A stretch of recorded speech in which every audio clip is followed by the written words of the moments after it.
In Search of Soil. Do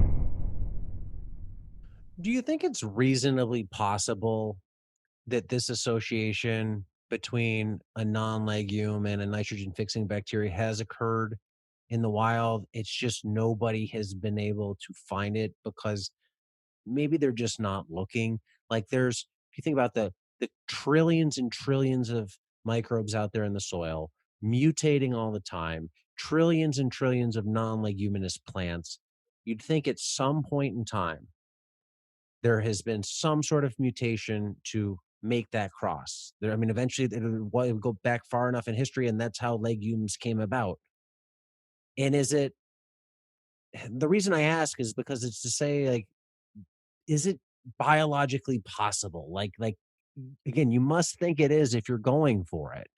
But if you guys can recreate it, then nature probably did, but we just probably haven't been able to find it and isolate it. Yeah, I think it's exactly right. I think either nature has and we haven't found it, or it will and we haven't given it enough time.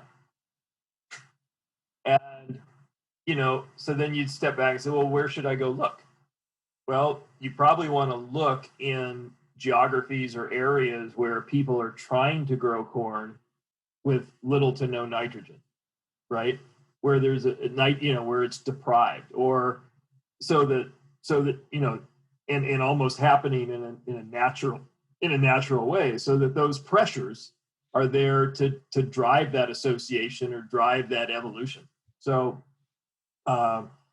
do I think it's happened, that microbe might be out there? Nobody could ever say, it's not possible. If you think about the sheer numbers and complexity and like you say, the mutations going on, finding that magic microbe and thinking that, and believing that, oh, that's the magic one to put on a corn plant, or that would associate with a corn plant. People have been searching for that for 50 years, right? I mean, It's kind of holy grail, and they haven't been successful yet. Could they?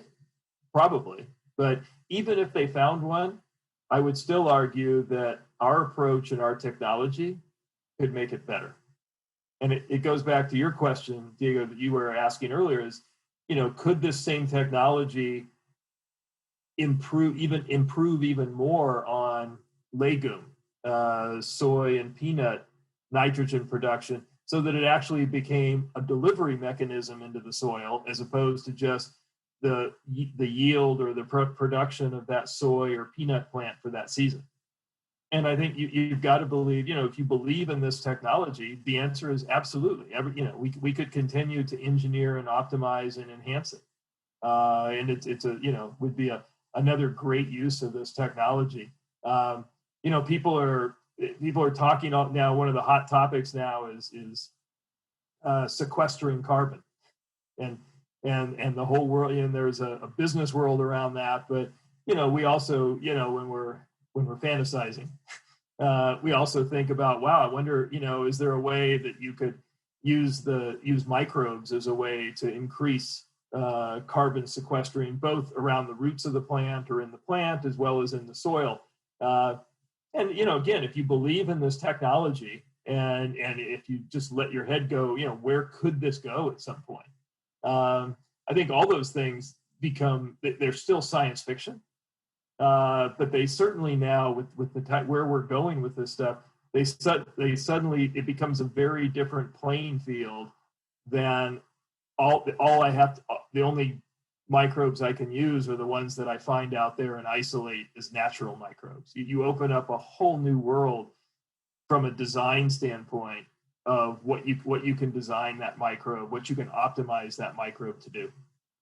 Hi, everybody. Thanks for watching. Subscribe here to get the latest from the show. Also, be sure to check out some of the great clips and watch the full interviews right here on In Search of